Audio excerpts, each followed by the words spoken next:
Oh shit, that's not gonna work. Hey, I'm here to do another review, this time of something from the 90s. And we're reviewing this right here. This is the EP Loser Friendly by the band Monsterland. They were an indie and alternative band from Danbury, Connecticut, active from 1989 to 1994. They were a power trio, and they were pretty good. I first got this at Metronome Music in Tucson, way after the band had broken up. I got this in 2008, when I was 16 and I was just buying any used CD that I liked the album cover to. And I do really like this album cover. Like, what they've done here is they've gotten a bunch of like gumballs, and some of them have like little dolls or doll parts or whatever sticking out of the gumballs. It's kind of hard to see with the glare and whatnot, but yeah, it's just a short 6-song EP. I think it's 24 minutes total, and they belong to like a subcategory of 90s alternative that was like, it was too angry to be shoegaze, but not angry enough to be metal, not edgy enough to be grunge, not quite accessible enough to break through onto mainstream radio, but it was too poppy to really, get credit with like the noise rock scene or whatever. But this band has some good hooks. They really do.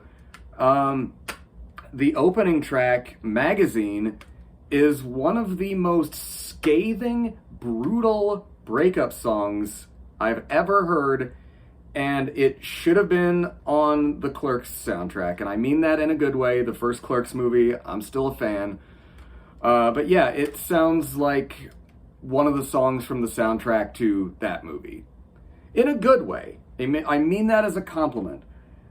And it's interesting here. One of their songs is Store 28, which, going from the liner notes here, I think was the Macy's that I'm guessing one of the band members worked at. You can see right there, I think.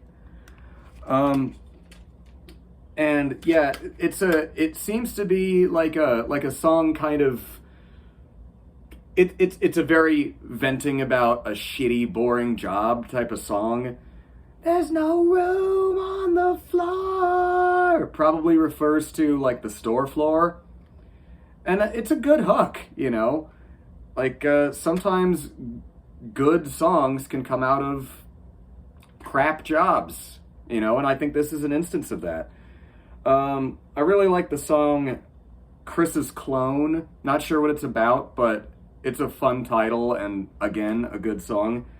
And then, talk about a song title like that. Here's your lead single, Sunshine and Piss. That's the title of the 4th song on this EP. Sunshine and Piss. Which is just fucking hilarious, to be honest. And then, Presence Dear. That's a very good, catchy track. And unlike every other, every other song on here, it features keyboard, not just the power trio of bass, guitar, and drums. And yeah, let's look at the liner notes here. You got these kind of technical readouts in here, which are, I'm assuming, something audio related, probably instrument or pedal or mixing board schematics. You got some there on the back with the acknowledgments, and you got it on the CD itself. You can see the band name right there. Got that technical readout there. The look of this, kind of like the technical schematics, kind of remind me of Godspeed You Black Emperor, even though this band sounds absolutely nothing like them. Though they are good. I will probably talk about them in another video at some point. And yeah, these, these bands that they never quite broke through in either the mainstream or the underground, there's a lot of good stuff from that era. I mean, every era, but yeah, there's just kind of these forgotten, not forgotten. They shouldn't be forgotten. Anyway, I'm rambling. But yeah, this was on Spin Art Records, based out of New York.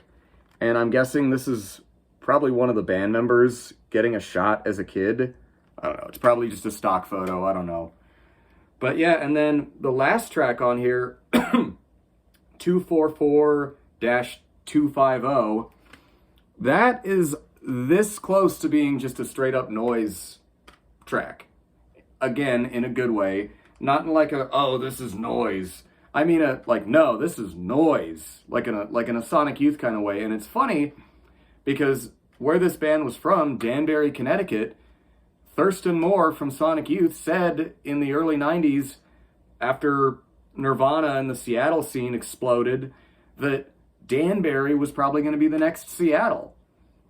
That unfortunately didn't happen, but they still produced a lot of good bands, and I'm going to include a link in the description to their AllMusic and their Discogs, so you can check this out along with the rest of their discography.